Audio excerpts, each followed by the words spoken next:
Late night edition of DKR once again. Ooh, not too bad. Or a morning for our European watchers.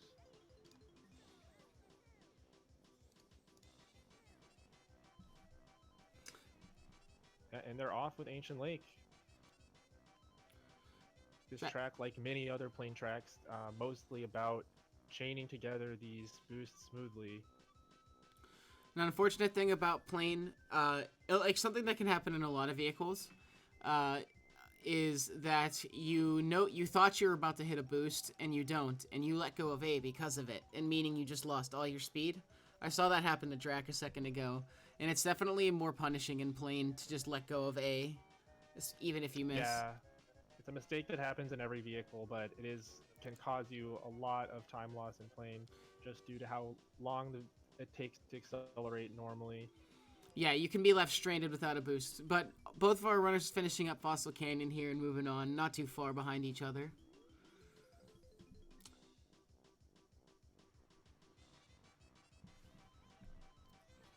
A ground to air zipper and then into the ground, very nicely done. Hitting the ground to air in a plane is a very satisfying feeling. For sure. Air to ground is even harder usually. And one thing you might be noticed they're doing is barrel rolling. They can maintain a lot of speed that way and even gain a lot of speed that way. One of the top techniques to move around in plane is barrel rolling on almost any straightaway. Yeah, plane is very unique in that sense that you can create your own speed. Unlike the other vehicles where you're really just trying to optimize the boost you have available, with plane you can, at any given time, opt to self-boost, which really adds a lot of dynamic and skill cap to the vehicle. And man, we really see how punishing a bonk can be right there, as just a little touch of the tree caused Peaks to lose all of her speed almost. Yeah, plane is the most punishing vehicle out of the three. I would say that if I were to rank them from most to least, it'd be plane, car, and then hover. Hover is, in terms of bonking at least, hover you can really recover pretty easily as long as it's not straightforward. In plane, almost any bonk will make you lose speed, possibly causing you to crash as well. And in car, you just lose pretty much all your speed the moment you bonk.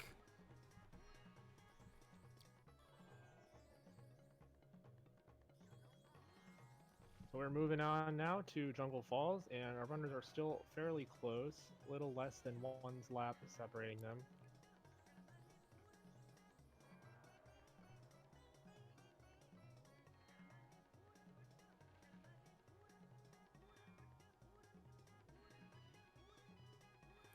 This is such a great plane level. It is a lot of fun. A lot of the non-default vehicle tracks really are a lot of fun. The balloon races, I mean. Yeah, they don't usually get a lot of attention.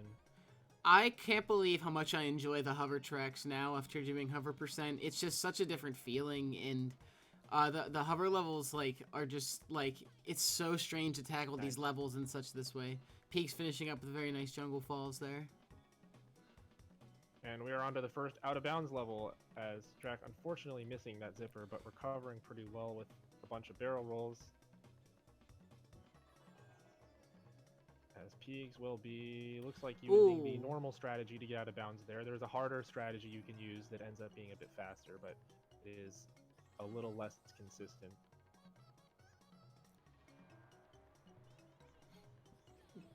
All right, we're ready to see how Drac... Once you're out of bounds, you're basically just barrel rolling yourself down the stretch as fast as possible, making sure to hit a couple of required checkpoints to make sure the game gives you credit for the laps. Draquius clips out after, I think, boosting forward and not trying to clip out at first.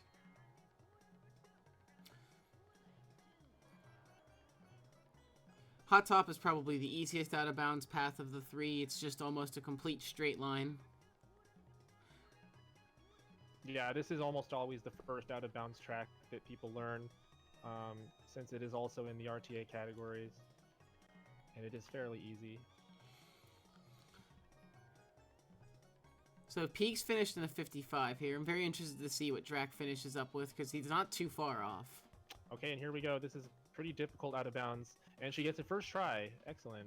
Okay, Drac finished up in a 57, comparable to Peaks' 55. Really good for Drac here.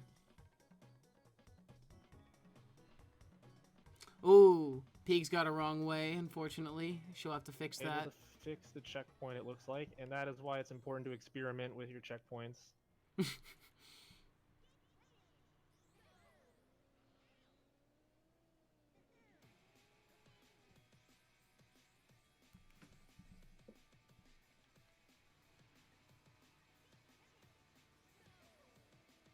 And looks like just one more lap of this out of bounds, and there it is.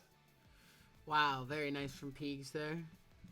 Alright, Draquius is out of bounds. He's taking some time to stabilize himself, but he's got it. He's got it. He seems a little bit less confident in exactly where the checkpoints are, so he's just making sure that he does not miss those.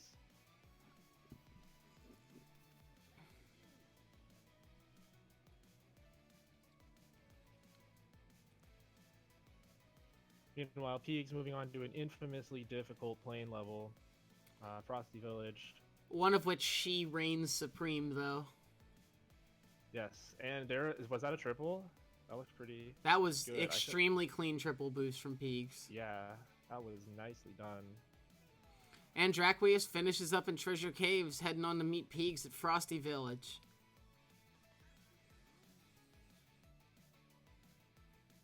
Yeah, should be mentioned, Peegs is a specialist in this vehicle. A lot of her strongest time trials records are in plane. I honestly love the concept of vehicle specialism in this game. Like, people who are just really threatening in one particular vehicle. I mean, she's got strong times across the board, but yeah, it is refreshing to see that when, you know, you can obviously tell what someone's favorite tracks and vehicles are by what they spend the most time to grind good times in. Just think it's, yeah, and it's like, for this game to have that much variety, that there are players who, like, wholly can just specialize in one of the vehicles, I think that's wonderful. We're finishing up with a 124.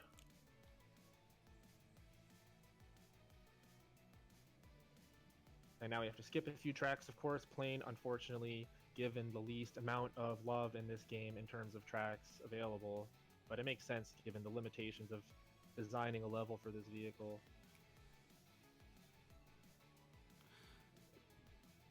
BP, of course, one of the default tracks for this vehicle, and one which I personally really love. It is very fun, and it's just non-stop movement at a high level. If done properly, you are never letting go, or never repressing the A button, rather, after the first boost. You're just relying entirely on preserving your momentum and barrel rolling. It's a very good challenge for new players to try to do this level without pressing A, no matter how many times you might fall out of the air. Something I did. You will see a massive improvement in your PB once you're able to finally do it, and it's very satisfying. Yeah, I think it really teaches you the concept of chaining boosts and how that works in plane very well. It's a good introduction to the most important thing about the vehicle, which is keeping your speed. Peeg's just absolutely zooming through this level, by the way. Like, it's like I can see the subtle movements. Like, she is moving so quickly. Yeah, she's gonna get, it looks like, a 108, which is quite a strong time.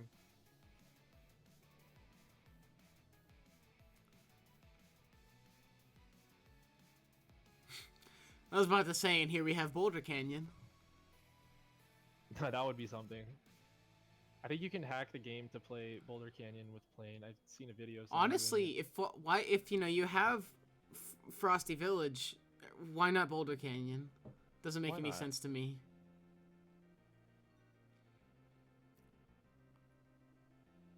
Ooh, Drac unfortunately misses the ground zipper there. The developers didn't trust the players enough to give them access to the plane on every track. Just imagine. Yeah, this is the other default vehicle track, the last of the three, I should say. And notoriously difficult. There is a good reason why in all trophy races most people choose to start with this extremely inconsistent plane track. Yeah, to do this level well in a run is really hard to hit everything you want to hit. So far, she's doing extremely well here. Nice, snatching that with the tip of the barrel roll. Excellent first lap. Finishes off EP here.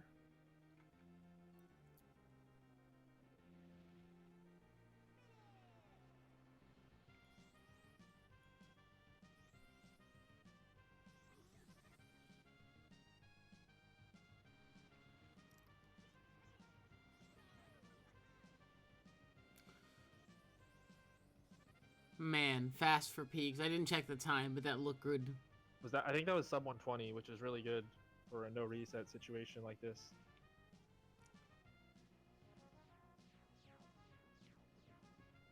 And now here we have Star City, which there is an out of bounds for this level, but Yes, there is, although I don't expect to see it. But it is. It's just something I like to bring up. It's incredibly, from what I understand, from what I've seen, it's an incredibly finicky out of bounds, and even once you're out, it's really hard to stay out. So it's almost not worth it. you typically only see it in attempts by players at or close to world record level in this category. And even then, it's disputed how much time it could really save. So we probably won't see it. I'd be optimized too much further. At least for now. I learned today that there's a TAS only out of bounds in Space Dust Alley. Yeah. Okay. Did you see? We had a video in our Discord today of several out of bounds that, like, if they'd existed, what their routes would look like. Yeah, that's what I'm referring to. And then there was some discussion. Yeah, somebody in the DKR Runners Discord today posted several out of bounds for plane levels that don't exist yet, and he did this by editing his position in the game. But it's fascinating to see because you have to really route these checkpoints well. Antonio, thank you, Joey. Yeah, it gives us a nice theoretical idea of like how fast a shortcut route would be for those levels if it existed, which is just really cool. And I think it goes to show like the hard work that goes into understanding these checkpoint routes. Like, somebody has to do the work and figure these out to the most optimal ability. So Peegs is done with inbounds nonsense, and her final two tracks will be both with an out of bounds, if done properly. So this is the first and easier of the two. Japanese exclusive glitch, well, not glitch exactly, but missing part of the level that lets us go out of bounds here. Honestly, what a trick. I love that this one is just dependent on a giant hole in the level. Grabbing the shield to ensure a safe exit, and there we are. Peaks dunking herself straight in. Into space. How can TT breathe in space? I guess because he's a clock. Do clocks need to breathe? I guess not, but I mean, TT has... You would assume TT has basic biological functions if he can also, like, talk. I don't know. I've never assumed that. Alright, chat. Mouth ever moved? Chat, can TT breathe in space? We need you guys to answer. Yeah, press 1 if TT can breathe in space. Press 2 if he can. Press 2 if we're getting a 105 Spaceport Alpha out of bounds. And moving on to the final track, and the most difficult out of bounds that we'll be seeing in this race. A run killer in 100% and ATR.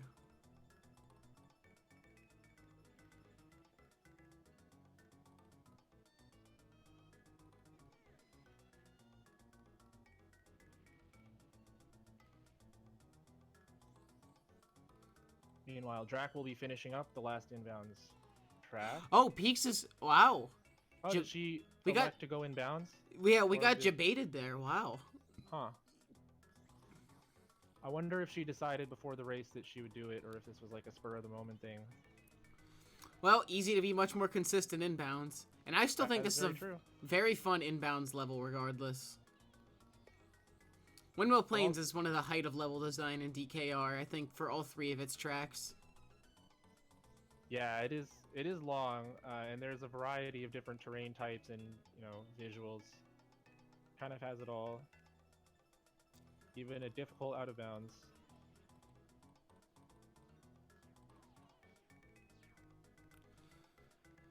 Honestly, good for Peaks. Not everybody needs to do out of bounds.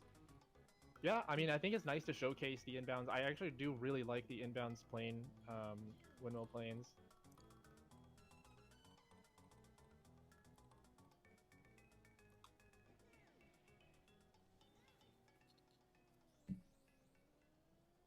What's up?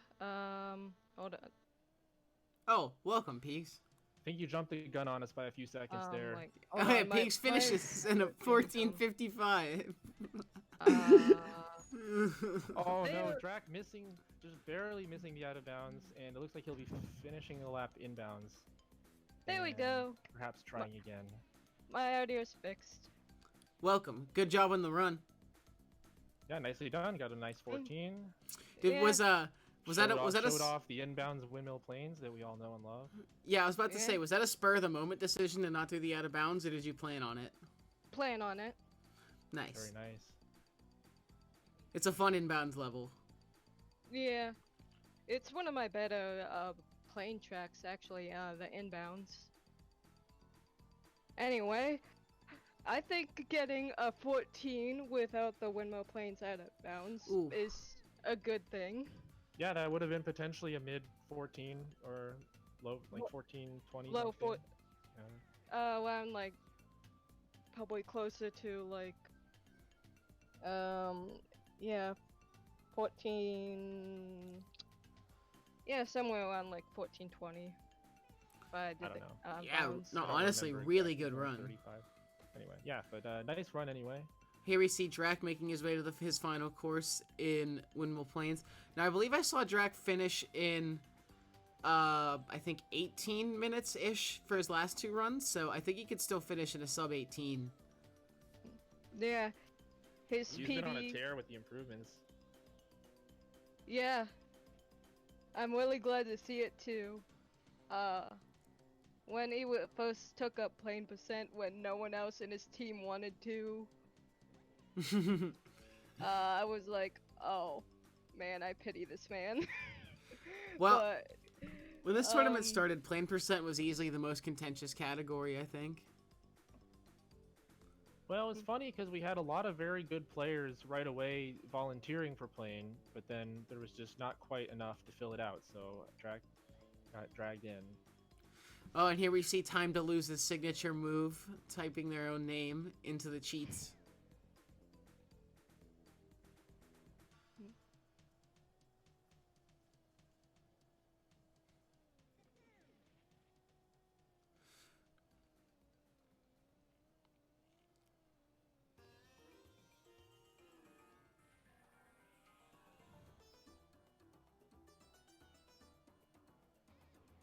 Oh, wow. That was pretty sick. So Draquius bonked from the tree, but the tree bonk pushed him into a plane zipper, which then made him move forward. So it's not like he bonked at all. That was really cool. Yeah, that was like some hover nonsense. That's not supposed to happen. one time in Space Dust Alley, I bonked into the tree right outside the tunnel. So instead, and it like pushed me right into the tunnel, and so I ended up using the zipper. Wait, not zipper. The blue balloon I still had. And so it hardly cost me anything at all, and I was like, is God giving me a sign here? Alright, and Sometimes Draquius... the DKR, you know, sometimes it gives and it takes away. Hey, welcome. Welcome. GG. Sup? How you There we feeling, go, Drac? that might help. Everything was going pretty okay. AL sucked. Sometimes and then the everything kind of DKR, was you know, smooth sometimes track it gives for a and it takes while, away. And then Hey, I couldn't get welcome. the out of bounds and trigger caves after 3 attempts. I finally got it, and then the out of bounds movement was really bad. And then Spaceport Alpha, it was 0 for 3 for the out of bounds. So I spent like 2.5 minutes on that course alone. Yeah, it's unfortunate. Yeah. I just can't catch a break. We've seen a lot of improvement for the. I was just thinking, like, I think I saw your first or second plane race, and like I could just tell from watching, like your control over your movement has improved a lot. Yeah. I am very happy to see your improvement. Yeah, no, Drac, you're on an upward slope, man, definitely. Well, that's the thing about upward slopes, if they don't work well when your plane works on a propeller, it just chugs uphill. Yeah, avoid the actual upward slopes in game if you're in plane. Correct. I've noticed that, like, if I lose all my speed and I'm in the air, I have to dip down and then kind of scoop back up like I'm playing Super Mario 64 with a wing cap. I don't know. That's a Is good what it is. analogy. That is an analogy. actually had a good amount of gold splits in this one.